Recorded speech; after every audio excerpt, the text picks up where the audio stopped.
Mga allies ng Pilipinas nakahanda na para tulungan ang Armed Forces of the Philippines para pahintuin ang ginagawang pang-aangkin ng China sa West Philippine Sea.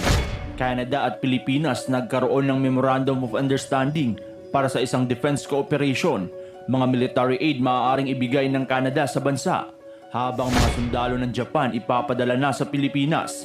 Kasama na dito ang mga warship at fighter jets. China kinakabahan na. Ang mga bagay na ito ang ating tatalakayin mga kaibigan, kaya humanap na ng pwesto at tingay buksan para updated ka sa mga kwentong digmaan. Isang magandang hakbang mga kaibigan ang ginagawa ng Pilipinas sa ngayon ukol sa issue na nangyayari sa West Philippine Sea.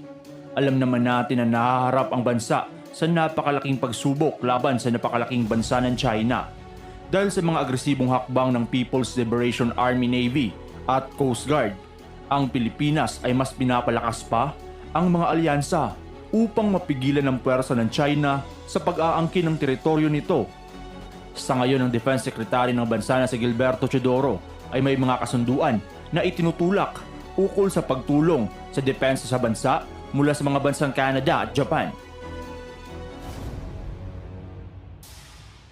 Sa sidelines ng Cybersecurity Symposium mga kaibigan ay nagkausap at nagkasundo ang Pilipinas at Canada sa isang Memorandum of Understanding para mas palawakin pa ang kooperasyon ng dalawang bansa ukol sa usaping depensa o defense cooperation.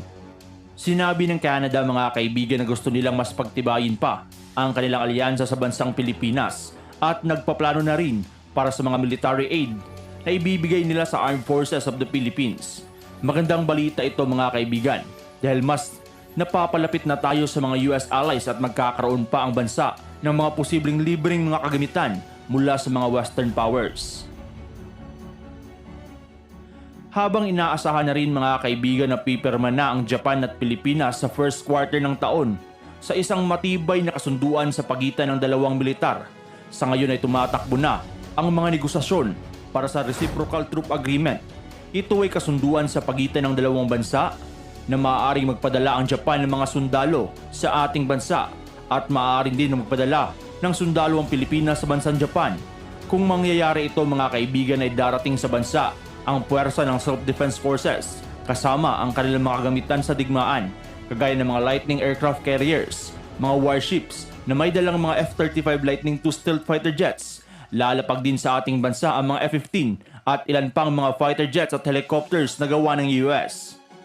Siguradong panghihinaan ng China mga kaibigan sa mga military agreement na ginagawa sa ngayon ng Pilipinas dahil pag nalagdaan na ito, ay dalawang bansang may kakayahan sa malawakang digmaan na ang nakadistino sa bansa.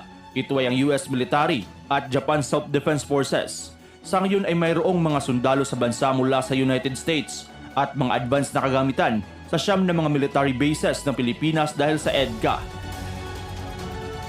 Kamakailan lang din mga kaibigan ay naglayag sa West Philippine Sea ang US Aircraft Carrier Battle Group para ipakita na handa silang tulungan ng Pilipinas sa agresibong ginagawa ng China.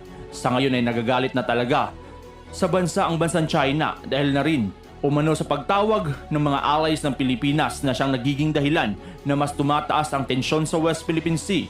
Gumatong pa mga kalakbay sa galit ng China dahil umano sa pagbati ng Philippine President sa pagkapanalo ng bagong halal na presidente ng Taiwan sa kamakailang ginanap na eleksyon. Ayon sa China na nilabag umano ng Pilipinas ang One China policy. Pero baliwala lang yan sa Pilipinas mga kaibigan dahil napaka-traidor ng China, lalo na noong panahon ni Presidente Duterte na kung saan pinangakuan ng malaki investment ang Pilipinas subalit hindi ito tinupad. Kaya't kung napansin nyo sa huling mga buwan ng administrasyon ni President Duterte ay pinabalik niya sa bansa ang puwersa ng US.